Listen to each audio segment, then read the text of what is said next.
The air inside Ethelgard was not merely conditioned, it was curated, a carefully balanced atmosphere of old money and new ambition.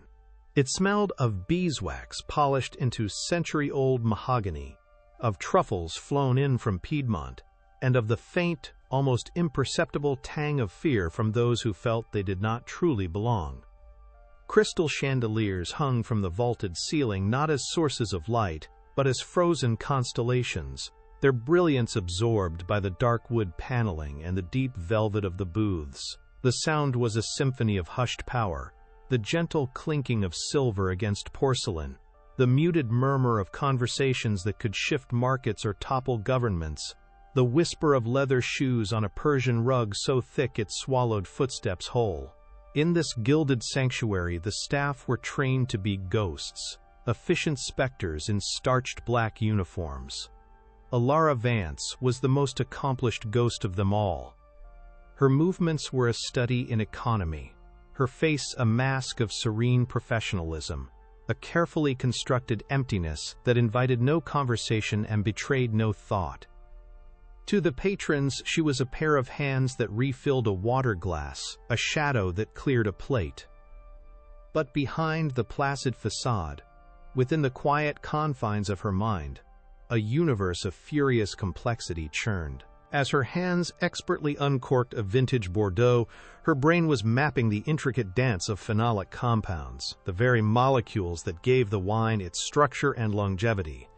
While she described the chef's special with practiced reverence, a part of her was silently reciting the patent code for a new class of immunosuppressants. This duality was her armor and her prison. She was Dr. Vance's daughter, a prodigy who once walked the halls of a prestigious university, her future a blazing comet of promise in the world of biochemical engineering. Now she was just Ilara, the waitress, her brilliance tucked away like a forbidden secret, a weapon she could never draw, all in service of a life that was a pale echo of what it was meant to be.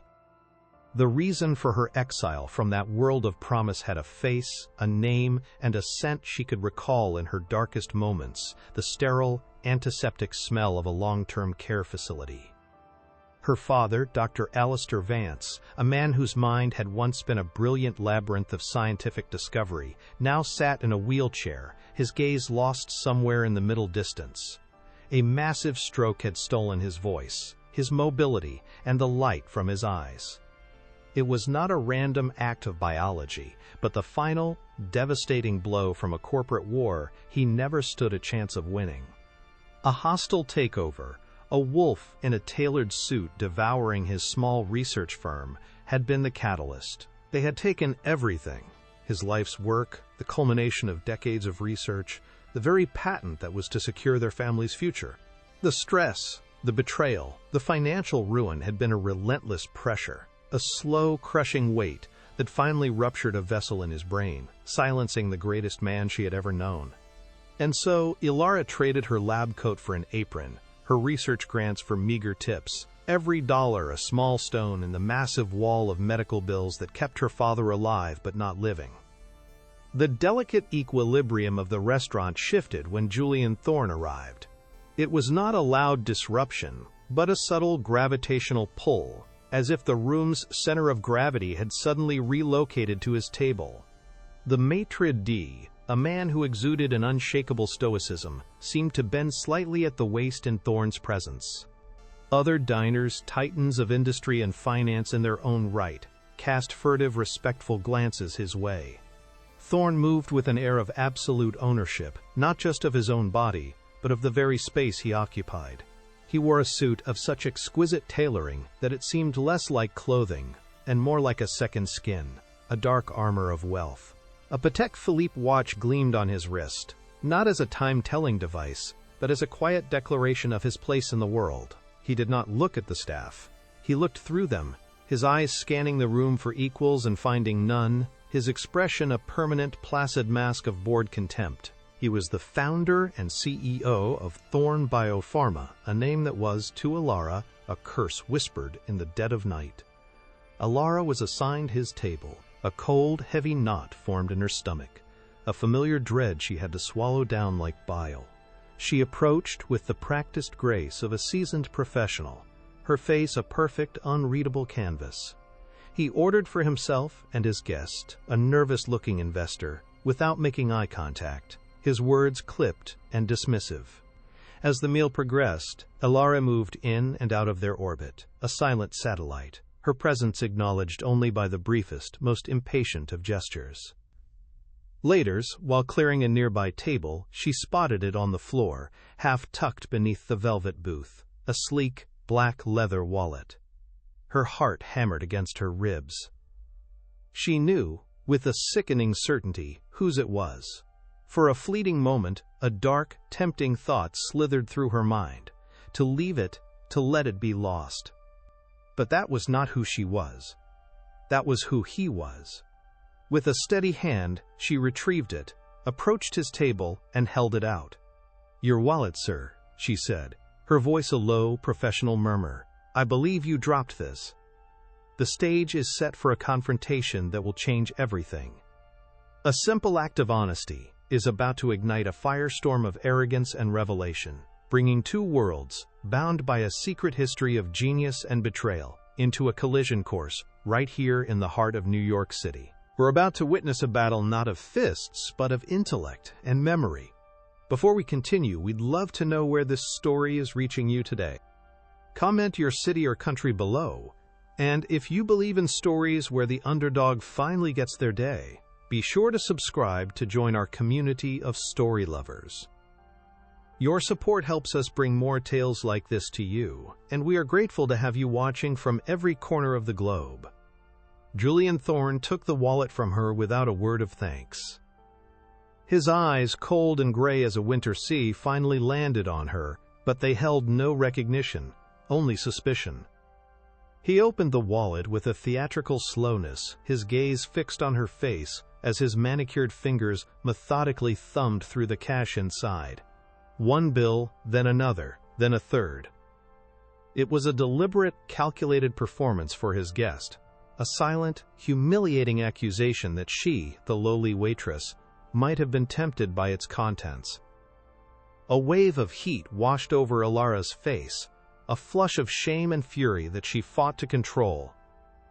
A fury gelata, a cold rage, began to solidify in her veins, turning her hands steady and her breath slow and measured. She stood perfectly still, enduring the silent interrogation, her professional mask cemented in place. Inside, the image of her father's vacant eyes flashed behind hers, a stark reminder of why she had to endure this, why she had to swallow this degradation and remain invisible. Satisfied that his fortune was intact, Thorne snapped the wallet shut. He then turned to his investor, a dismissive wave of his hand in Elara's direction, signaling she was now less than irrelevant. He launched into a monologue, his voice dripping with condescension, designed to showcase his own brilliance. He began discussing the jewel in his company's crown, a complex molecular compound that had revolutionized autoimmune treatment and generated billions in revenue. He spoke of its unique protein-binding mechanism, peppering his speech with technical jargon meant to dazzle and intimidate. As he spoke, a cold, sickening dread washed over Elara. He was talking about her father's work. He was reciting, almost verbatim, passages from the research proposals her father had read to her as a child. Then Thorne paused, a cruel smirk playing on his lips. He glanced at Elara, who still stood by the table. "Don't worry," he said, his voice loud enough for the investor to hear clearly. "I'm sure this is all going right over your head. Just bring us more champagne." The words hung in the air, a final, perfect crystallization of his contempt. It was not just an insult to her intelligence, it was a desecration of her father's memory, a final twist of the knife in a wound that had never healed. In that instant, something inside Elara broke. The years of suppressed grief, the silent rage she choked down every single day, the weight of her stolen future and her father's ruined past, it all coalesced into a single point of cold, diamond-hard clarity. The waitress, the ghost, the invisible servant, dissipated.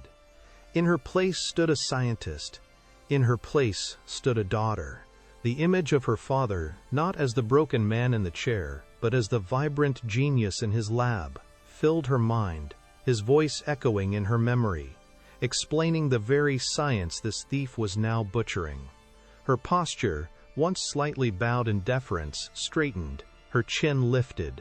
The professional emptiness in her eyes was replaced by a focused, glacial fire. The storm was no longer gathering. It had arrived, and Julian Thorne had no idea he was standing at its absolute center. Her response did not come as a thunderclap, but as a change in the very atmosphere of the room, a sudden drop in temperature that seemed to emanate directly from her.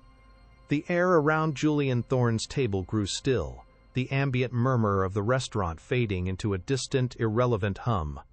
For a long, suspended moment, Alara did nothing but breathe. One slow, deliberate inhalation that drew in the scent of expensive perfume and seared steak, and one even slower exhalation that seemed to carry with it the last vestiges of the timid waitress she had pretended to be for so long. Her spine, which had been held in a posture of professional deference, straightened with an almost audible click, each vertebra aligning into a column of pure, unyielding resolve. Her head tilted slightly, a subtle, almost imperceptible shift, but one that changed the entire dynamic of the encounter.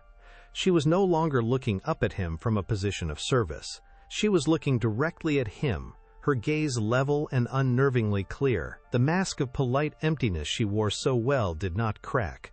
It dissolved, revealing the bedrock of intellect and fury that lay beneath. It was a transformation so profound and so silent that it felt like a physical event, a seismic shift in the balance of power that only two people at the table were beginning to feel. The first words she spoke were not loud, not laced with anger or accusation. They were delivered in a voice that was eerily calm, a low, melodic tone that cut through the opulent silence with the precision of a surgeon's scalpel. "You are mistaken, Mr. Thorne."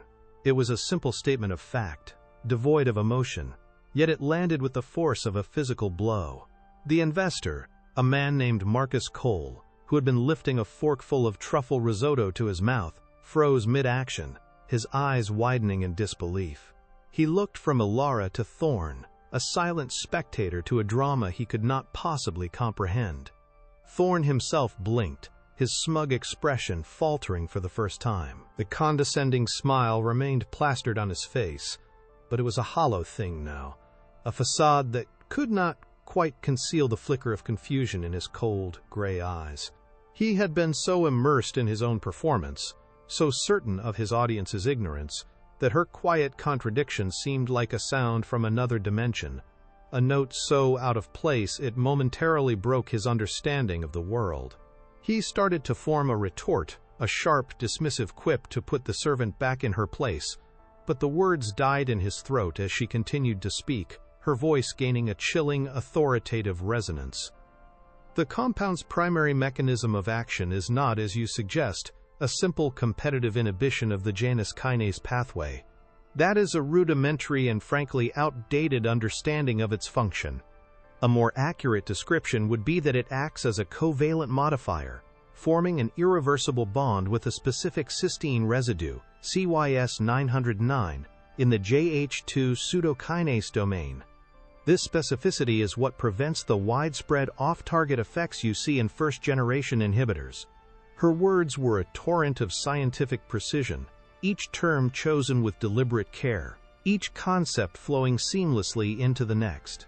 She spoke not like someone reciting a memorized fact, but like someone intimately familiar with the very soul of the molecule, as if she could see its three-dimensional structure hanging in the air between them. The jargon that Thorne had used as a bludgeon to assert his dominance was now being wielded by this unassuming waitress as a weapon of breathtaking accuracy. The air grew thick with his humiliation, a palpable, suffocating cloud that settled over the table.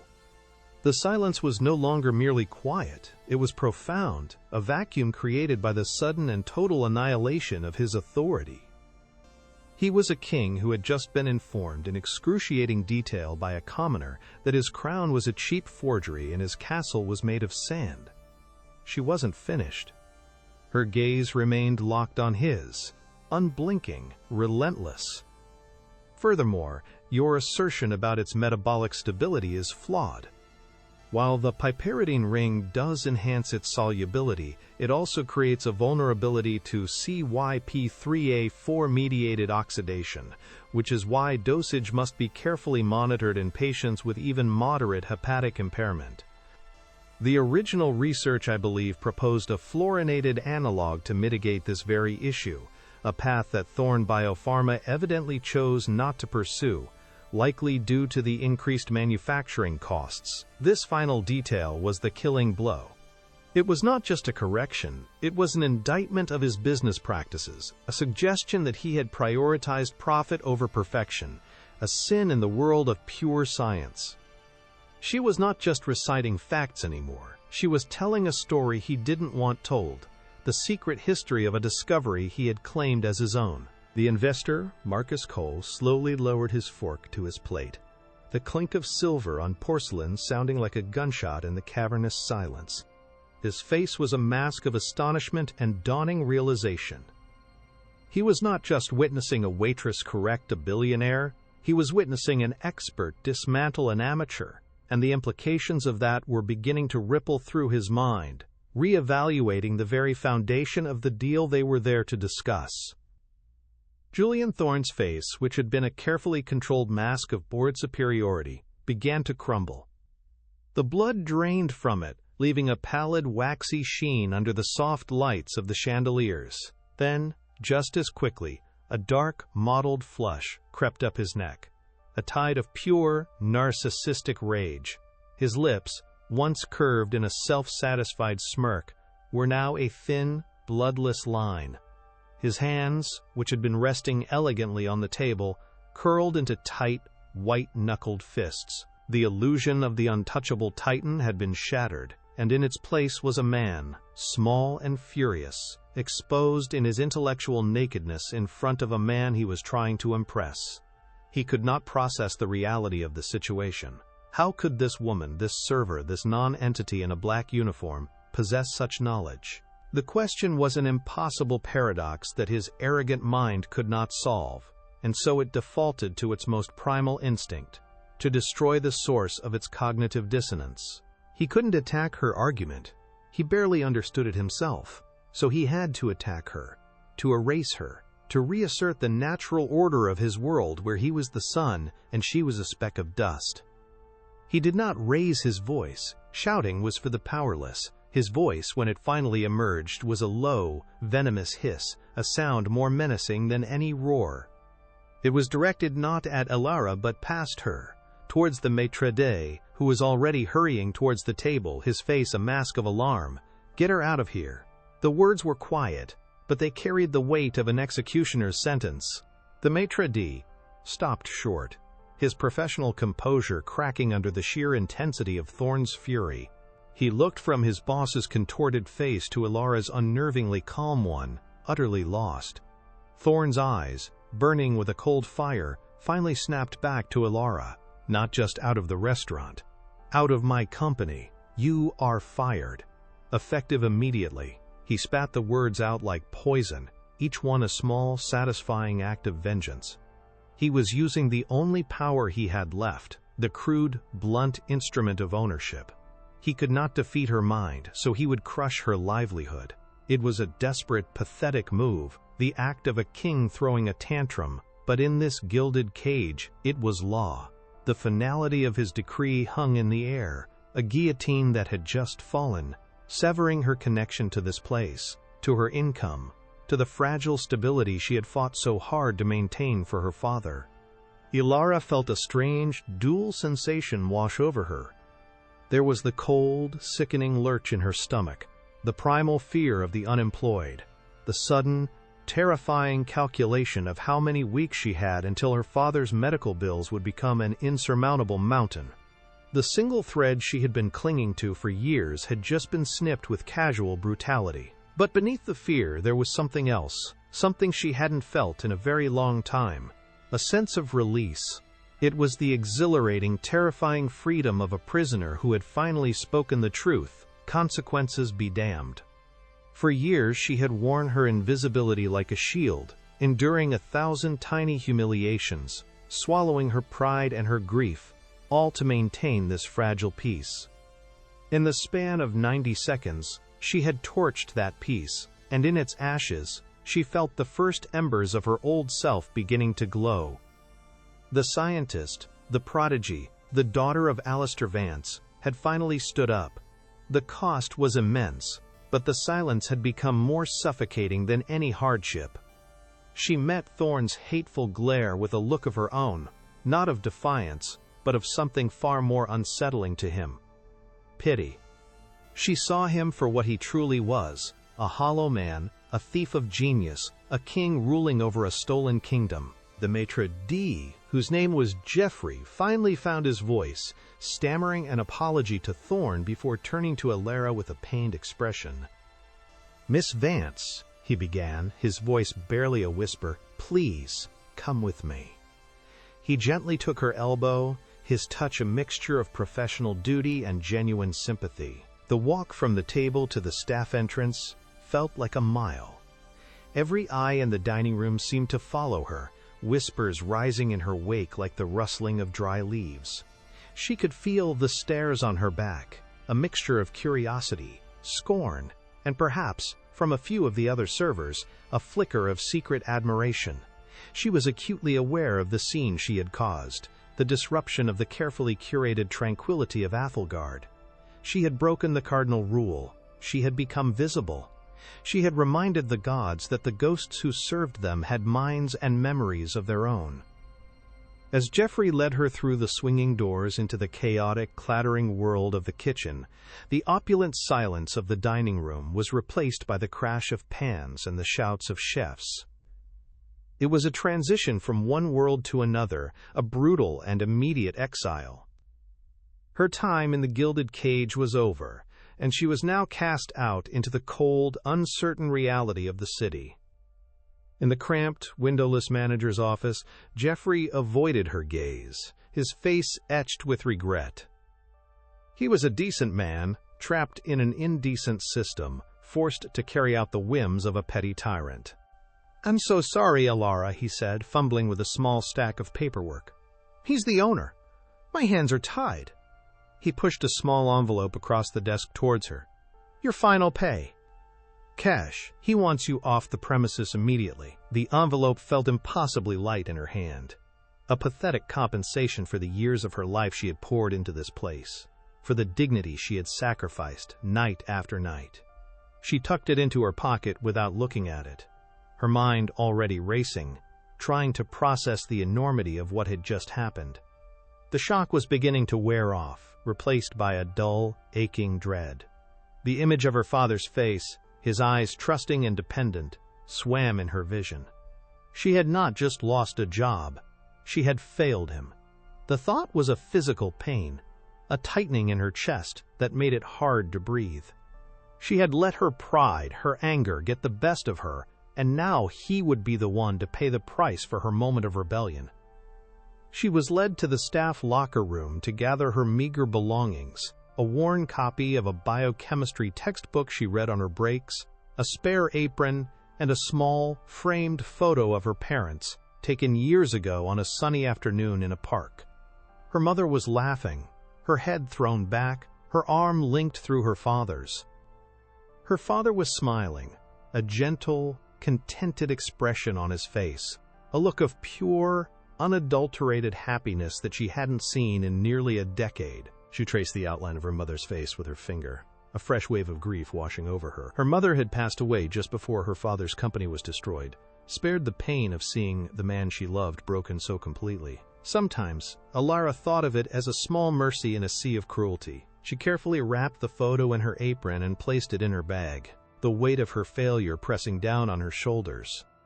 The other staff members averted their eyes, a mixture of fear and sympathy on their faces. They knew the story. They knew how precarious their own positions were.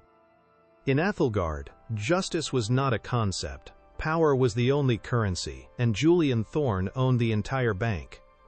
As she walked down the long, sterile service corridor towards the back exit, A door to a private dining room swung open, and Julian Thorne stormed out, his face still a thunderous mask of rage. He was followed by the investor, Marcus Cole, who was making placating gestures, clearly trying to salvage their disastrous meeting. Thorne was not listening. He was fumbling in his pocket for his wallet, his movements jerky and agitated, intending to flash his owner's ID at a security guard who had appeared at the end of the hall. Elara flattened herself against the wall, trying to become invisible again, wanting nothing more than to disappear and escape this place. But as Thorne pulled the sleek black wallet from his jacket, his clumsy, furious fingers lost their grip. The wallet slipped, falling to the polished concrete floor with a soft thud. It sprang open upon impact, its contents spilling out in a small, messy fan.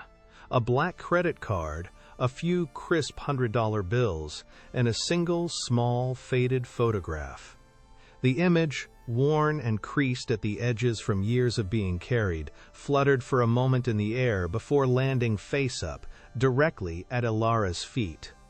Instinct, a deeply ingrained habit of service and decency she could not simply switch off, took over. Before she could even think, she bent down to retrieve the scattered items. Her fingers closed around the cool, smooth surface of the photograph.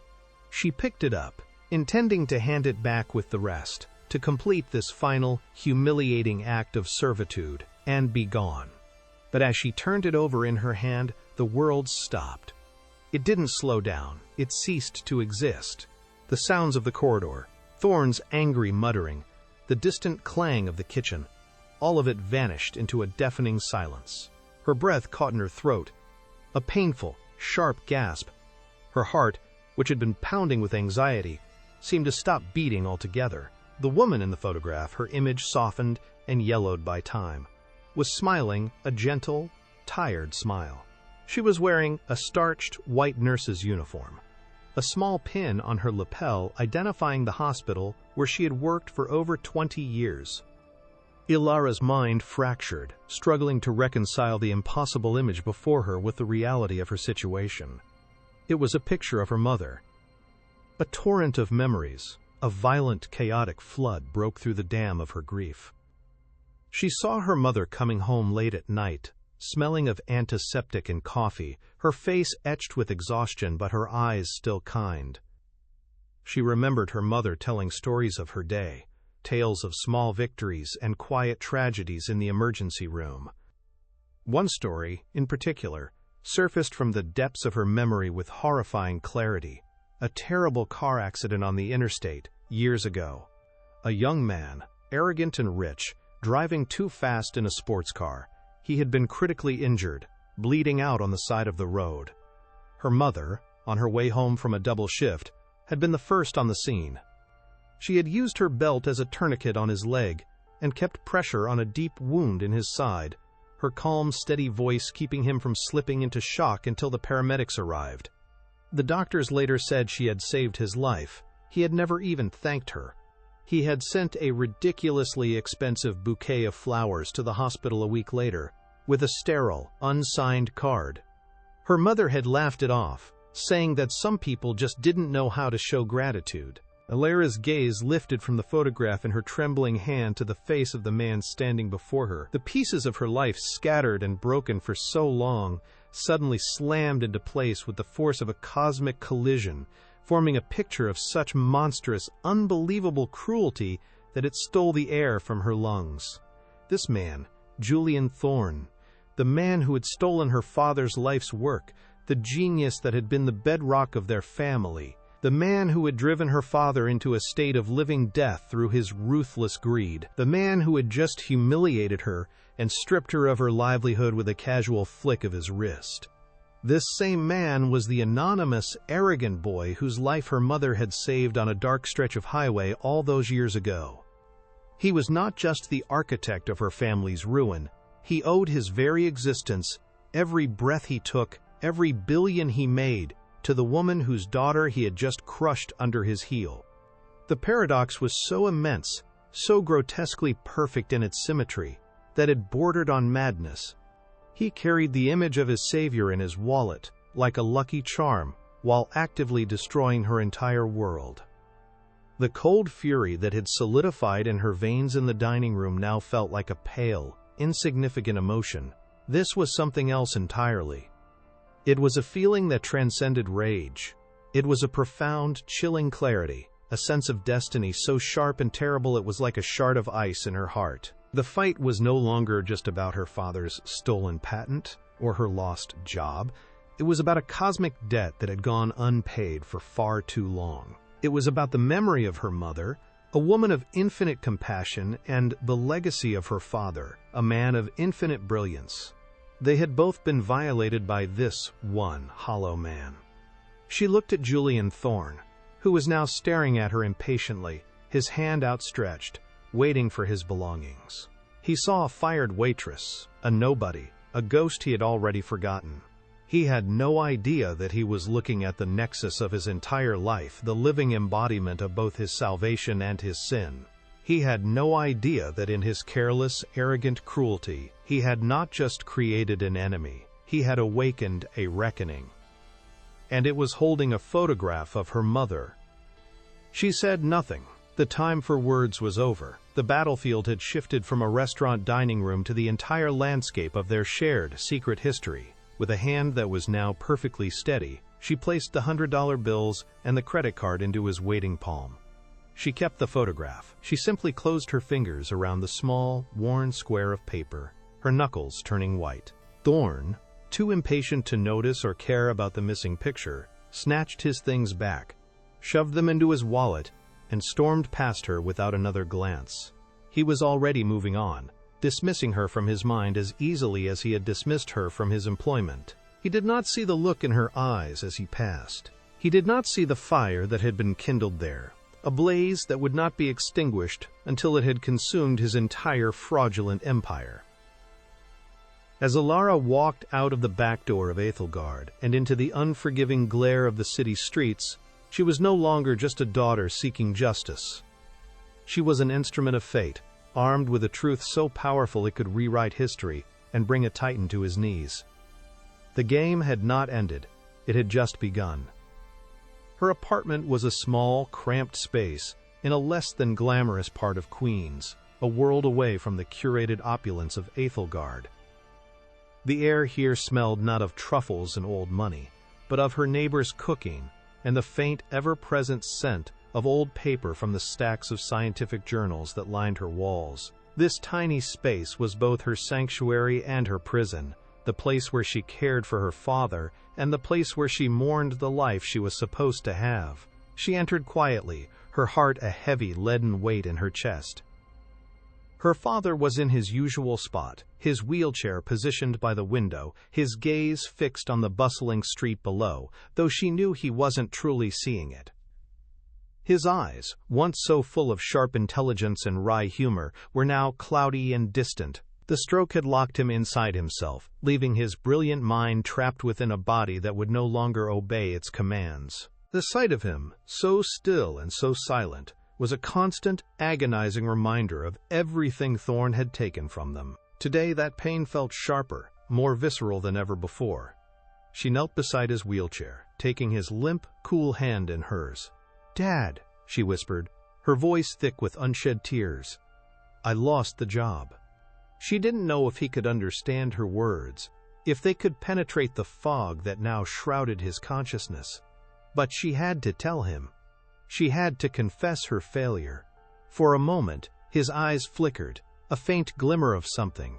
Recognition, confusion, she couldn't be sure. His fingers twitched slightly in her grasp. It was a small, almost imperceptible movement, but it was enough. It was a connection, a fragile thread reaching across the void. In that tiny sign, Alara felt, not disappointment, but a surge of something else. It felt like permission. It felt like he was telling her it was okay. The guilt that had been crushing her began to recede, replaced by the hardening cement of her resolve. She had been playing defense for too long, trying to patch the holes in a sinking ship. Thorne's cruelty today had not been a final blow. It had been a catalyst. It had shown her that hiding and enduring was a losing strategy. It was time to fight back. She gently placed the faded photograph of her mother into her father's hand, curling his fingers around it. "Look, Dad, look who I found today." Again, his eyes flickered towards the image, and for a breathtaking second, a flicker of lucid memory seemed to pass through them. A deep, guttural sound rumbled in his chest, the closest he could get to a word. A sound of profound, ancient grief. It was all the confirmation she needed. He remembered.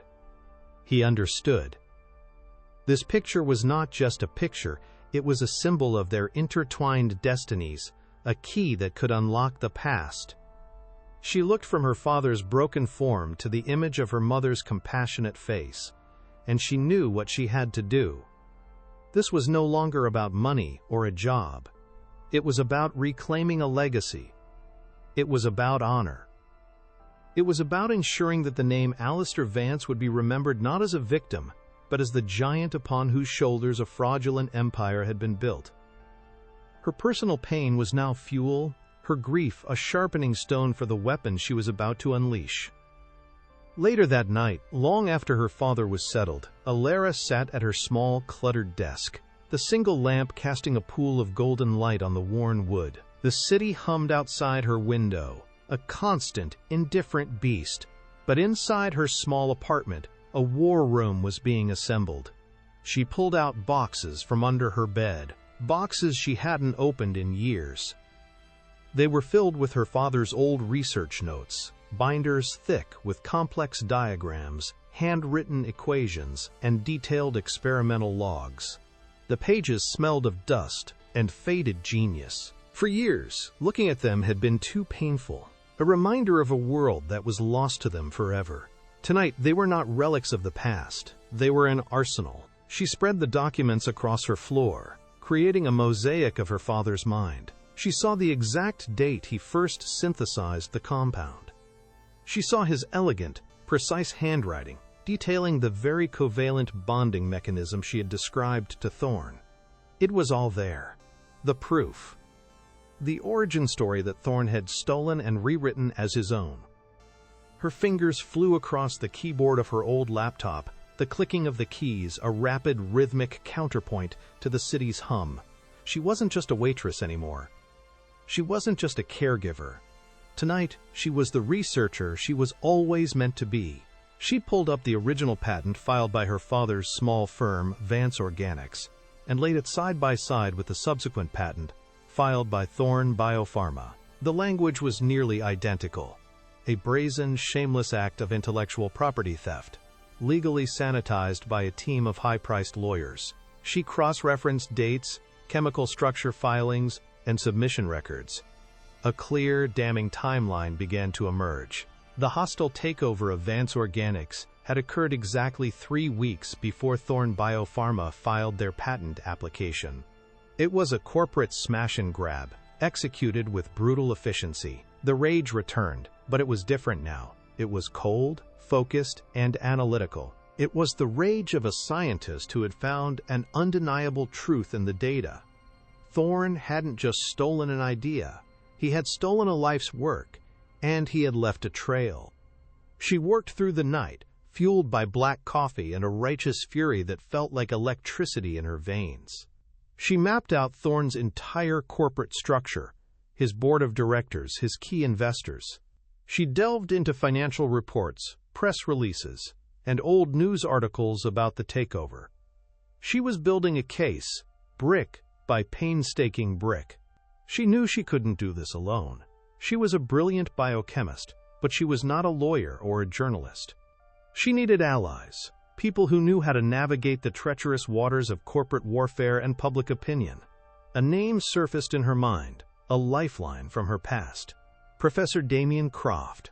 He had been her PhD advisor, her father's oldest friend and staunchest supporter.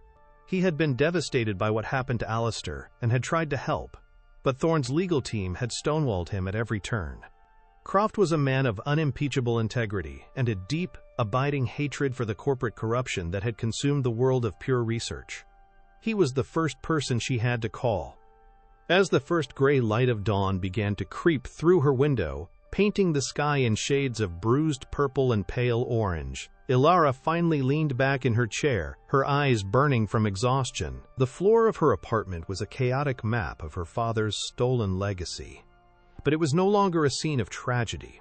It was a battle plan. She felt a profound sense of purpose, a feeling that had been absent from her life for so long it felt foreign. She had been living in the wreckage of her family's past, but now she was going to use that very wreckage to build a future where the truth was brought into the light.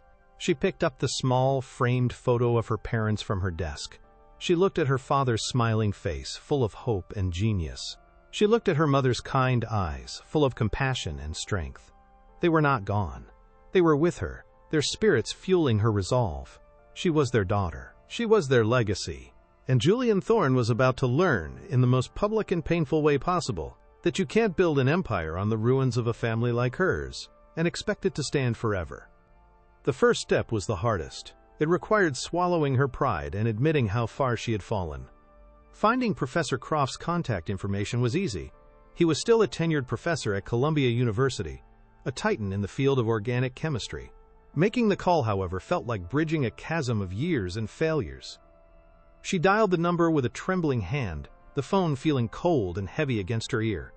When his familiar, booming voice answered after 2 rings, a lump formed in her throat. "Professor Croft, it's Ilara. Ilara Vance." There was a moment of silence on the other end of the line, and for a terrifying second, she thought he wouldn't remember her. Then, his voice returned, softer now, full of warmth and a deep, unmistakable sadness. "Ilara, my dear girl, I've thought of you and your father so often. How is he? How are you?" The genuine concern in his voice broke through her carefully constructed composure, and she had to fight back a sob. The simple act of being seen, of being remembered as someone other than a waitress, was overwhelming. She took a deep breath, steadying herself. "That's why I'm calling, Professor. I need your help. I think I've found a way to prove what Thorne did to my father." She quickly, concisely laid out the events of the previous day, from the confrontation at the restaurant to the impossible discovery of her mother's photograph. She described the documents she had unearthed overnight, the clear and undeniable timeline of the theft. As she spoke, she could hear the quality of the silence on the other end of the line changing. It was no longer the silence of sympathy. It was the silence of intense, focused concentration. When she finished, there was a long pause. Then Croft spoke, and his voice was no longer just warm. It was hard, like flint. "He always was a monster," he said, his voice low and full of old anger. "But arrogance makes monsters sloppy. Tell me everything you have, Ilara, every single detail, and don't leave anything out." A new chapter had begun, a partnership forged in the fires of a shared history and a mutual desire for justice. They met the next day in a dusty, book-lined office at the university, a place that felt like a second home to Ilara, a painful reminder of the life she had been forced to abandon. Professor Croft, a man with a wild mane of white hair and eyes that still sparkled with fierce intelligence, listened intently as she laid out the binders and printouts on his large mahogany desk. He examined each document with the meticulous eye of a seasoned researcher. His fingers, gnarled from years of handling glassware and scribbling complex formulas, traced the timeline she had created, his brow furrowed in deep concentration. He tapped a specific date, the day her father's firm was officially dissolved. "A legal massacre," he murmured, his voice a low rumble of disgust. "They used a leveraged buyout, buried him in debt, and then offered to acquire the worthless shell for pennies on the dollar to save him from personal bankruptcy." It was standard corporate rating, but the timing, just before they filed their own patent, it's more than suspicious. It's a confession written in financial legalese. Ilara watched him, a flicker of hope igniting in the cold emptiness of her chest. For years this fight had been a solitary one, a silent scream in the vacuum of her grief. Now, sitting across from this man, her father's friend, she felt the first stirrings of an alliance, the first sense that she was no longer alone in this war. Croft leaned back, the old leather of his chair groaning in protest. "The problem, Ilara, is that this is circumstantial. It's a powerful narrative, but Thorne's lawyers will paint it as aggressive but legal business. They'll say your father's research was incomplete, that they independently reached the same conclusions. They will drown us in paperwork and motions until you run out of money and hope.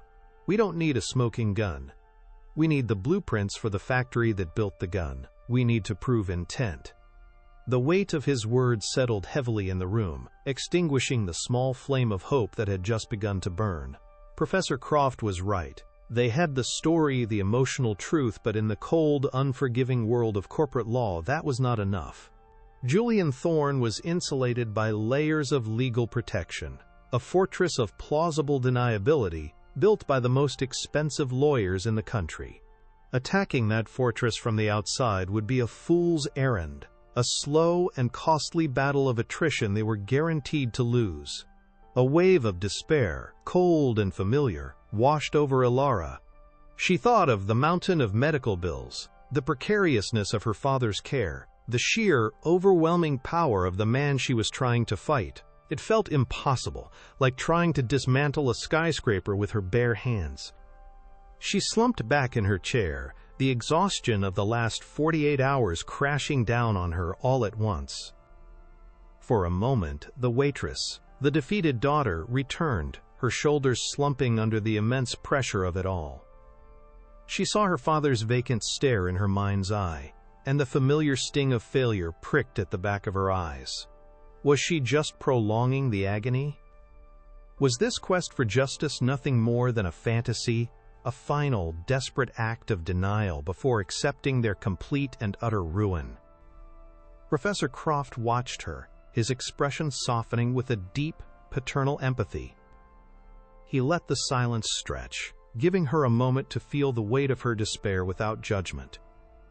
Then he leaned forward, his voice quiet but firm, pulling her back from the edge. "Alistair never gave up," he said softly. Even when his funding was cut, even when his peers called his theories radical, he never stopped pushing. He believed that the truth, like a stable molecule, has an inherent structure that will eventually assert itself. Our job is not to create the truth, Ilara. It is simply to find the right catalyst to reveal it. He paused, letting the metaphor sink in. We cannot attack the fortress from the outside, you are right. So we must find a way inside. Thorne's arrogance is his greatest weakness, but a close second is his ruthlessness. A man like that does not build an empire without leaving a trail of bodies, or at least a trail of deeply resentful former employees.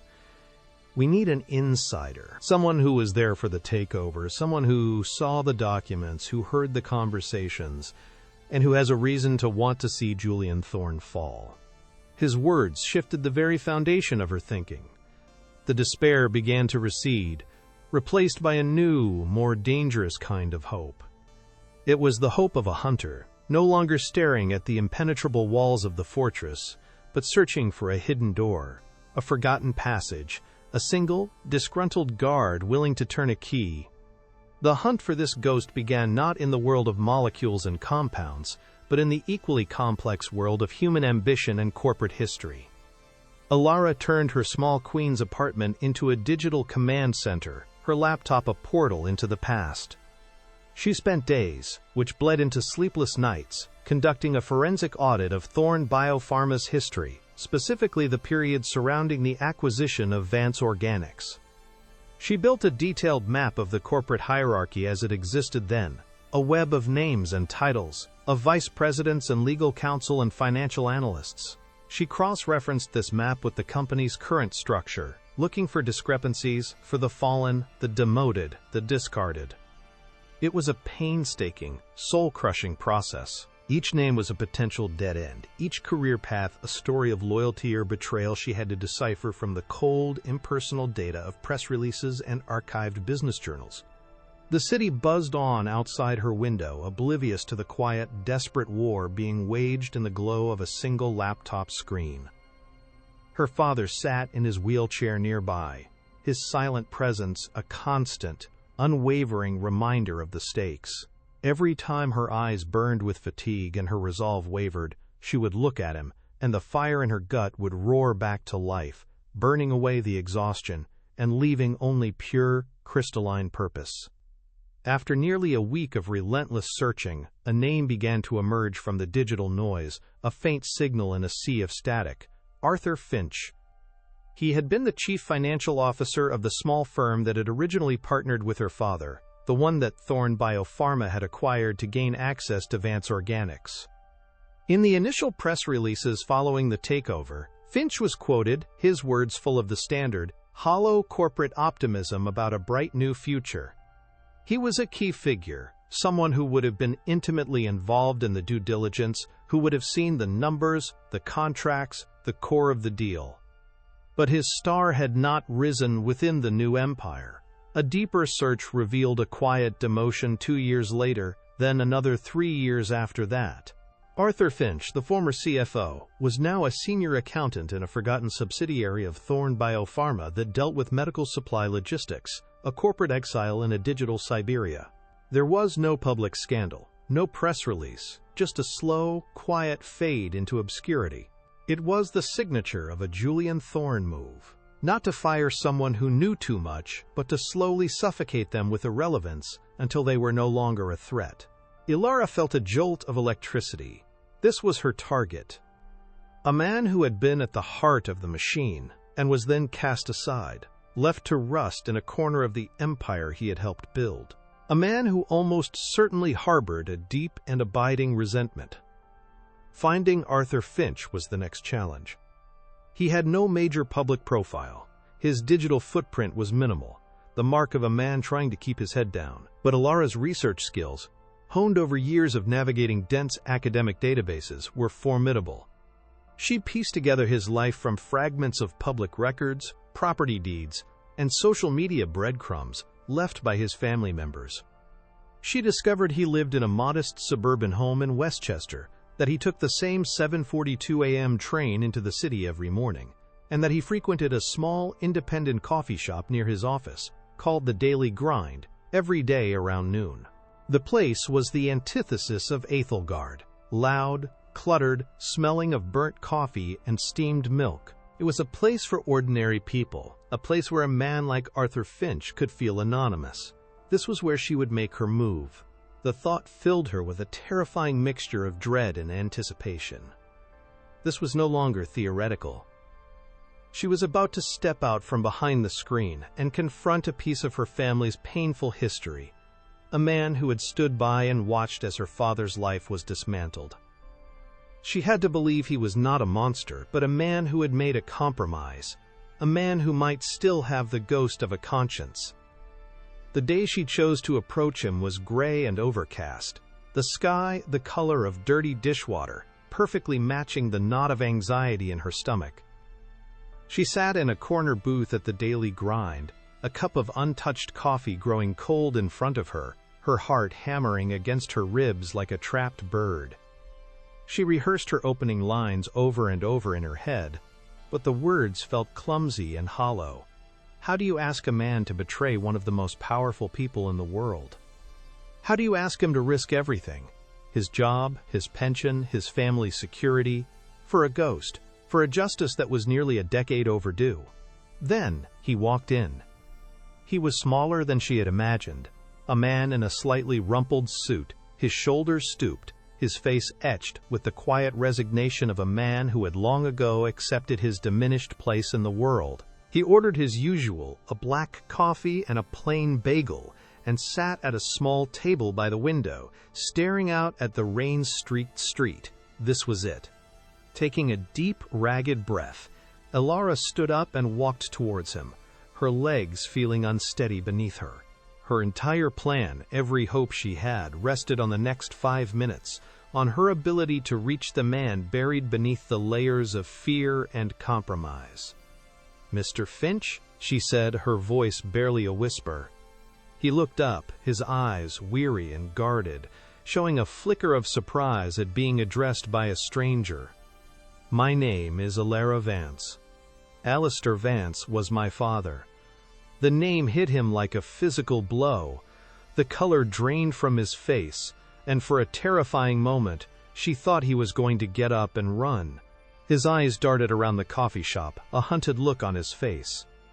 "I think you have the wrong person," he stammered, his hands trembling slightly as he reached for his coffee cup. "Please," Alara pressed, her voice low and urgent. "I'm not here to cause trouble. I just need to understand what happened." She slid into the chair opposite him, a silent plea in her eyes. She didn't lead with accusations or threats. She led with her pain. She told him about her father, about the stroke, about the man who was now trapped in his own body, unable to speak or move. She told him about her job at the restaurant, about the daily struggle to pay for his care. She painted a vivid, heartbreaking picture of the human cost of the corporate transaction he had helped facilitate all those years ago. She was not a threat. She was a consequence, the living, breathing result of a decision made in a boardroom a decade ago. Finch listened, his gaze fixed on the tabletop, his face a mask of conflicting emotions. She could see the flicker of guilt, the war with his own deep-seated fear. He remained silent, a wall of practiced denial. Alara knew she was losing him. She reached into her bag and pulled out 2 photographs. The first was the worn, faded picture of her mother in her nurse's uniform. The second was a more recent photo, one she had taken just last week, of her father in his wheelchair, his face slack, his eyes empty. She slid them across the table. "This is what he took from me," she said, her voice cracking with emotion. "My father's mind, and my mother's memory. This is the real price of the Nightingale compound." The sight of the photographs, the tangible proof of the lives Thorne had shattered, seemed to break through his defenses. A deep, shuddering sigh escaped his lips, the sound of a man surrendering a burden he had carried for a very long time. "I knew it was wrong," he whispered, his voice hoarse. "I knew Alistair was the real genius behind it. But Thorne, you don't understand what he's like. He buries people. He finds their weaknesses, and he squeezes until they break. I had a family, a mortgage. I was a coward." The confession hung in the air between them, raw and painful. He was not a monster. He was just a man who had been afraid. That fear was still palpable, a cold aura surrounding him. But Alara's story, her raw and undeniable grief, had planted a seed of courage. He wouldn't testify, he wouldn't go on the record, the risk was too great. But he could give her something else. There was an old system, he explained, his voice barely audible, a pre-cloud digital archive stored on a server farm in a secure facility in New Jersey. It was a relic from the acquired company, a digital necropolis that Thorne's IT department was supposed to have decommissioned years ago but had likely forgotten about. All the old files, the internal memos, the acquisition strategy documents, they might still be there. "I can't get you inside the building," he said, scribbling a string of characters on a napkin. "But this is an old-level admin password. It might still work. If you can get access to the network, you might be able to get in remotely. It's a long shot, Alara, a ghost of a chance." He pushed the napkin across the table, his hand shaking. "Now please," he whispered, his eyes pleading. "Leave me alone. Don't ever contact me again."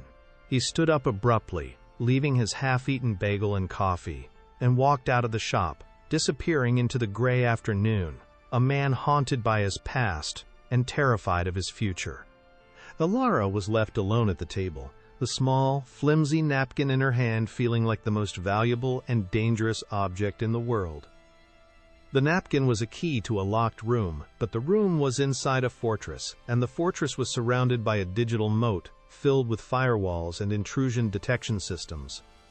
Getting past them would require a level of technical skill she simply did not possess. Her expertise was in the elegant dance of molecules, not the brutal logic of code. She brought the problem to Professor Croft, laying the napkin on his desk like a sacred text. He stared at it for a long moment, a slow smile spreading across his face. "This," he said, tapping the napkin with his finger, "is more than a ghost of a chance, Alara. This is an invitation." He made a phone call, speaking in low, coded tones to a former student, a brilliant but rebellious computer science prodigy who now worked in the shadowy world of cybersecurity. He owed Croft a favor, a big one. An hour later, Alara was on a video call with a man who called himself Nix, his face obscured by a digital avatar of a stylized owl. He listened without comment as she explained the situation, his only response, the rapid, rhythmic clicking of a keyboard in the background. When she finished, the clicking stopped. "The server farm's external security is standard corporate stuff," Nix's synthesized voice buzzed. "Child's play. The real problem will be navigating the internal network without tripping any alarms. I can get you a secure tunnel, a digital back door. But once you're inside, you're on your own. You'll have 1 hour. After that, the tunnel collapses, and any trace of your presence vanishes. Find what you need and get out." The night of the digital heist was thick with tension. Ilara sat at her desk, the city lights twinkling far below, the world outside oblivious to the silent, high-stakes burglary about to take place. Her laptop screen was a black void until, precisely at 2 a.m., a single window popped open with a line of green text. "Tunnel is open. Good luck." Her heart pounded in her chest as she entered the archaic IP address Finch had given her. A primitive login screen appeared, a relic of a bygone era of the internet. With trembling fingers she typed in the username and the password from the napkin.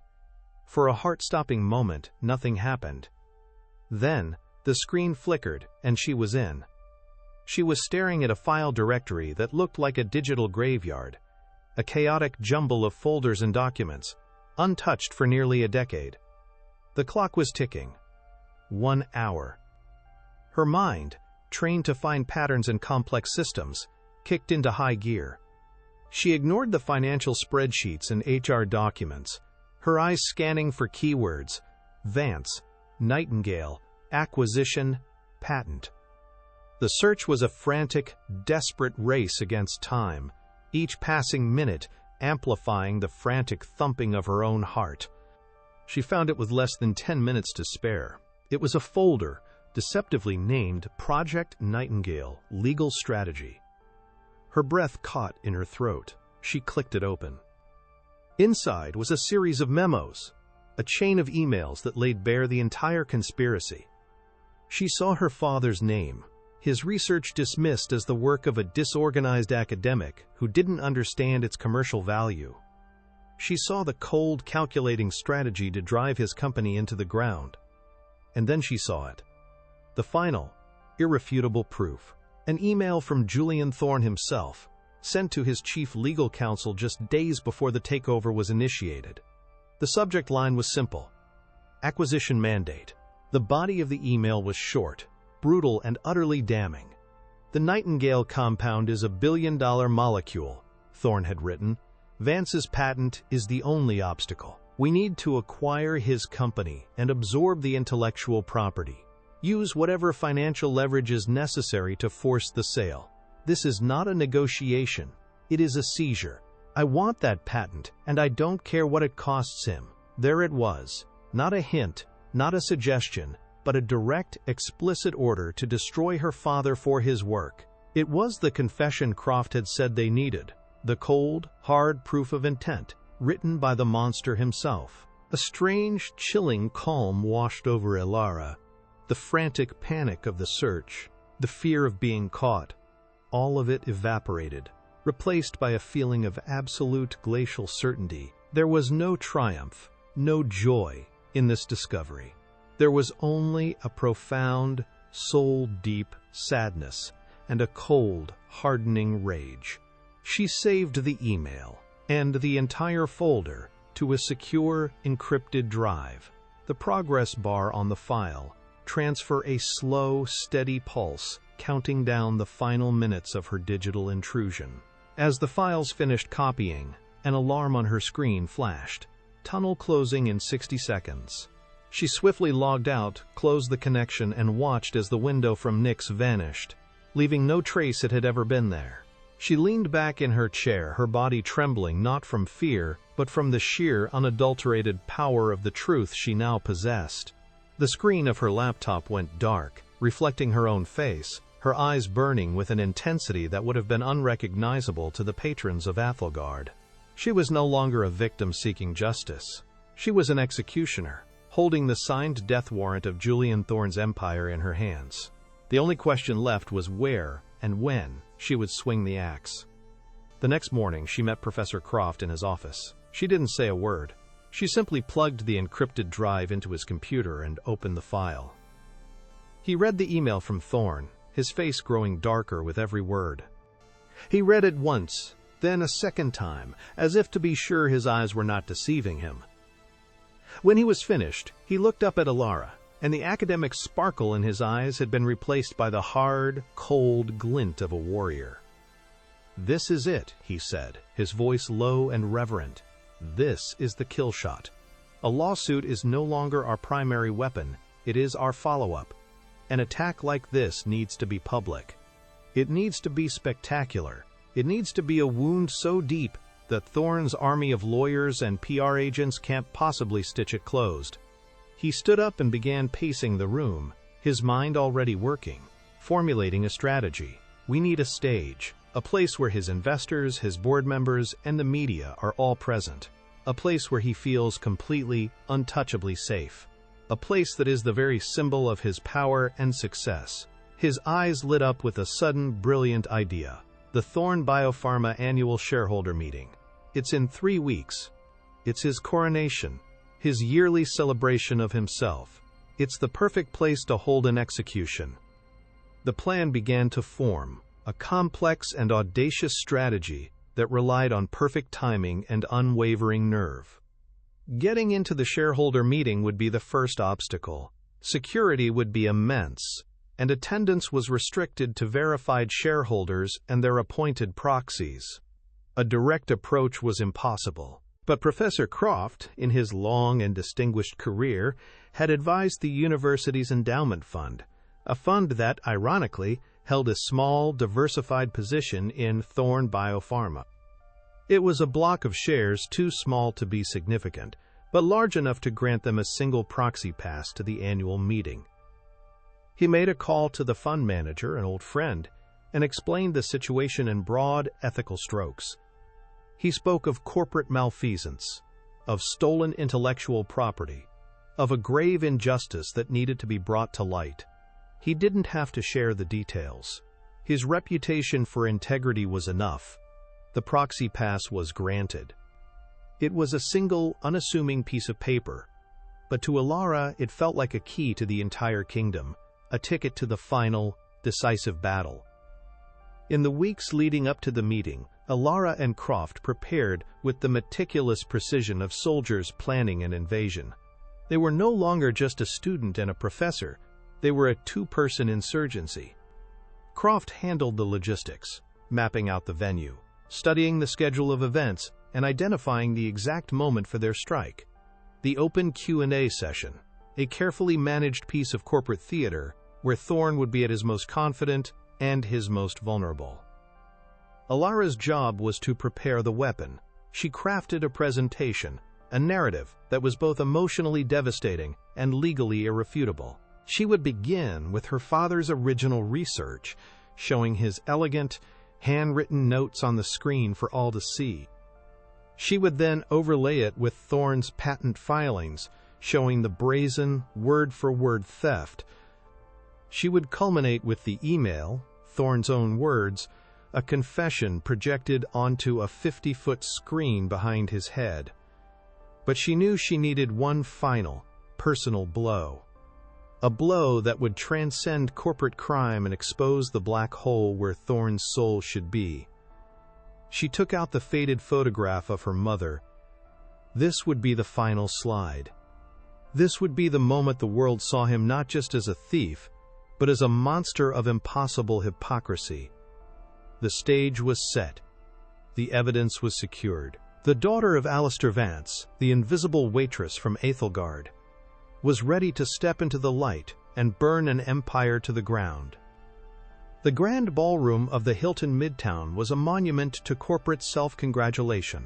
The air, thick with the scent of expensive coffee and ambition, buzzed with the polite murmur of hundreds of investors, analysts, and journalists.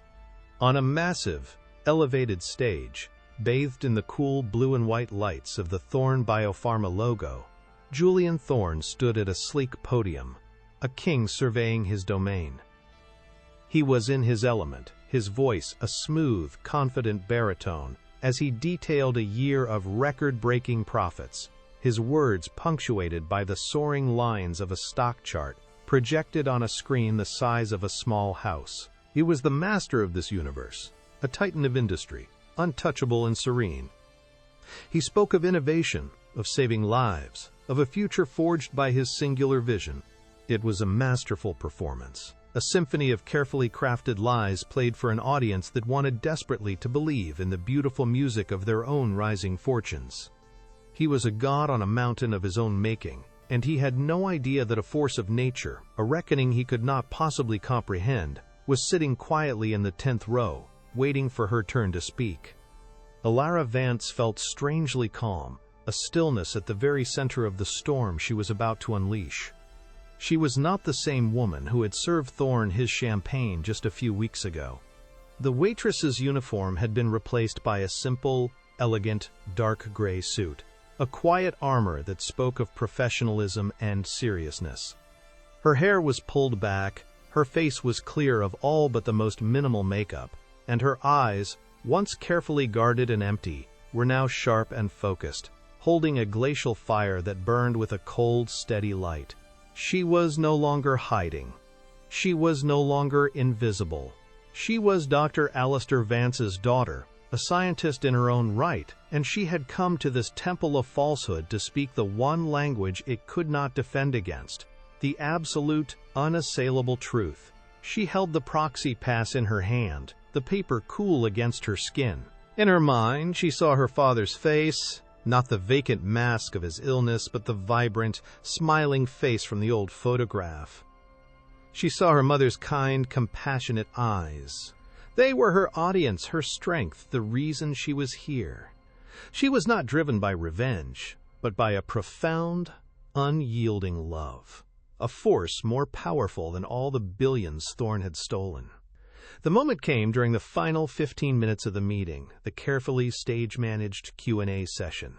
A microphone was brought to her. As she stood, a few heads turned, a flicker of curiosity in the otherwise placid sea of dark suits. On stage, Thorne squinted slightly, a condescending smile already forming on his lips, ready to field a softball question from a fawning shareholder. He did not recognize her. To him, she was just another anonymous face in the crowd, another acolyte in his church of capital. Alara took a deep breath, the air tasting of static electricity and anticipation. Her voice, when she spoke, did not tremble. It was clear, calm, and carried an authority that instantly silenced the murmurs in the room. It was the voice of a scientist, stating a fact. "My name is Alara Vance. My question is for Mr. Thorne." Thorne's smile faltered slightly at the directness of her tone, but he nodded magnanimously, a king granting an audience to a commoner. She continued, her voice gaining strength, each word a carefully placed stone in the foundation of his ruin. "My father was Dr. Alistair Vance. I believe you knew him." The name hung in the air, a ghost suddenly summoned into the sterile corporate ballroom. On the stage, under the bright, unforgiving lights, Julian Thorne's practiced composure finally, visibly, cracked. Before he could respond, before his army of handlers could cut the microphone, Alara pressed her attack. With a signal to Professor Croft, who was standing by the audio-visual booth, the massive screen behind Thorne flickered. The soaring stock chart vanished, replaced by a scanned image of a page from a notebook covered in elegant, handwritten chemical equations and diagrams. "This is a page from my father's research journal, dated nearly 10 years ago," Alara's voice narrated, a cool, precise counterpoint to the damning image. "As you can see, it details the foundational discovery of a covalent modifier for the JH2 pseudokinase domain, a molecule he called Nightingale." The screen split, and on the other side, a page from Thorne Biopharma's own patent filing appeared. The chemical structure, the description of the mechanism of action, it was identical. The room, which had been filled with polite attentiveness, was now gripped by a tense, spreading silence. Whispers erupted like small fires, the sound of frantic typing on laptops and phones, a sudden, sharp percussion. On the stage, Thorne's face was a mask of disbelief, his mind struggling to process the impossible assault. He looked from the screen to Alara, a flicker of dawning recognition and pure animal panic in his eyes. Alara was relentless. She did not raise her voice. She simply presented the evidence, piece by irrefutable piece. The timeline of the hostile takeover, the dissolution of her father's company, the filing of Thorne's patent just 3 weeks later. Each slide was a nail being hammered into the coffin of his reputation. The investors were no longer looking at Thorne with admiration. They were looking at him with the cold, calculating eyes of men who smell a catastrophic loss. The board members on stage shifted uncomfortably in their seats, their faces paling, their eyes darting between Thorne and the damning evidence. They were rats on a ship that was suddenly, inexplicably taking on water. Then, for the coup de grace, the final, undeniable proof, Alara gave Croft the signal. The screen changed again, this time displaying the crisp, black-and-white text of an email. Thorne's email, the one he had written to his legal counsel. His own words, magnified to a monstrous size for the entire world to see.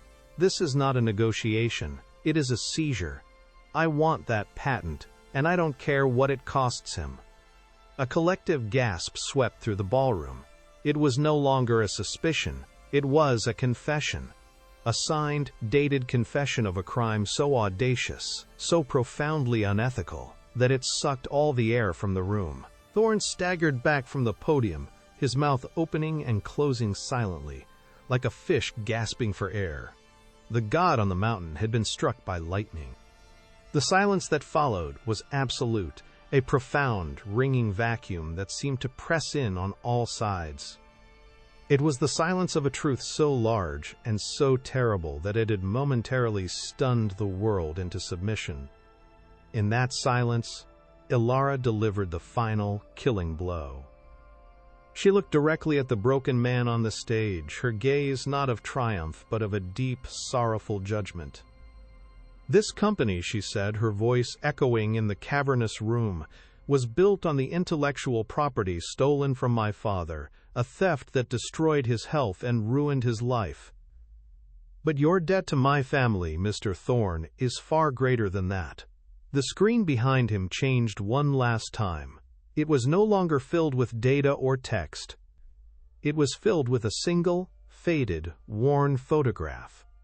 A picture of a young woman in a nurse's uniform, her smile gentle and kind. It was the face of her mother. You see, she continued, her voice now thick, with a grief that was almost holy in its power. You did all this while carrying a photograph of my mother, Eleanor Vance, in your wallet. The nurse who pulled you from the wreckage of your sports car on the interstate 15 years ago. The woman who saved your life.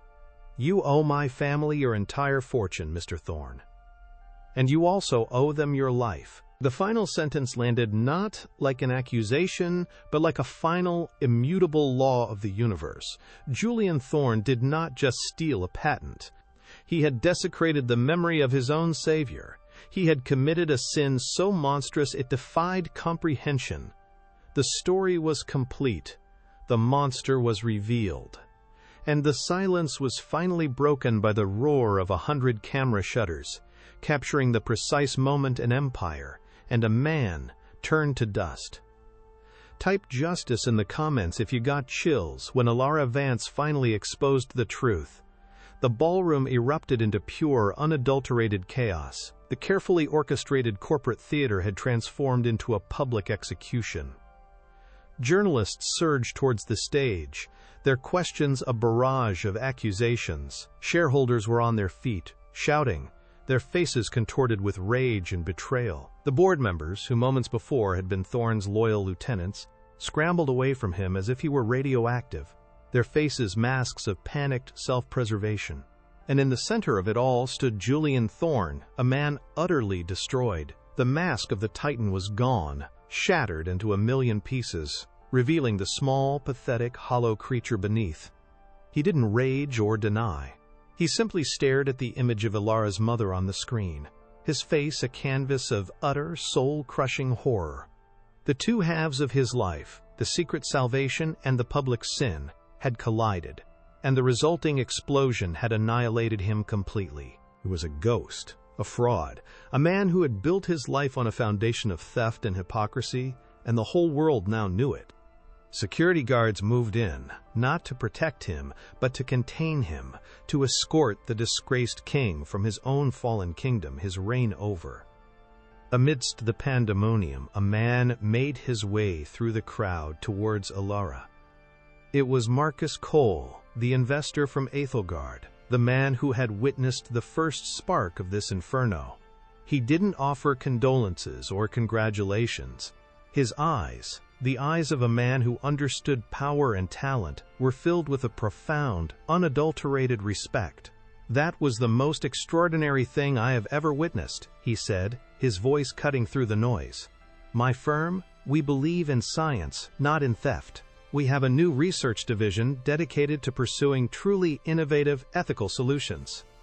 It needs a leader with brilliance, and more importantly, with integrity. It needs you, Ms. Vance." The offer hung in the air, a bridge from her painful past to a future she had never dared to imagine. It was not just a job. It was a restoration. It was a chance to pick up the torch her father had been forced to drop and carry it forward into the light. In the days that followed, the world watched as Thorne Biopharma imploded. The stock plummeted into oblivion. The board ousted Thorne in a unanimous vote. Federal investigations were launched into securities fraud and intellectual property theft. The headlines screamed of the most spectacular corporate downfall in a generation. Julian Thorne, the Titan, vanished from public life, his name becoming a cautionary tale, a synonym for hubris and ruin. 6 months later, Ilara stood in a laboratory that was the polar opposite of her cramped queen's apartment. It was a cathedral of science, all gleaming steel and glass, filled with the quiet, purposeful hum of cutting-edge equipment. Sunlight streamed through massive windows, illuminating the faces of the young, brilliant team of researchers she now led. They were working on a new generation of immunotherapies, all based on the ethical and expanded principles of her father's original Nightingale project. She had reclaimed his legacy, not through vengeance, but through creation. She was not just Dr. Vance's daughter anymore. She was Dr. Vance, a leader, a pioneer, her brilliance finally unleashed for the good of the world. That afternoon, she visited her father. He was in a new private care facility, a place with sunlit gardens and the best neurological specialists in the country. She sat beside him, holding his hand, and told him about their latest breakthrough, a promising new compound that was showing incredible results. He could not speak, but as she talked, his eyes, clear and lucid, met hers. His fingers squeezed her hand, a single, deliberate pressure. And for the first time in nearly a decade, she saw it in his gaze, a flicker of the old fire, a spark of immense, unmistakable pride. The debt had been paid. The story had been rewritten, and in the quiet dignity of that small, powerful gesture, Ilara Vance knew she had not only won justice for her family, she had brought her father home.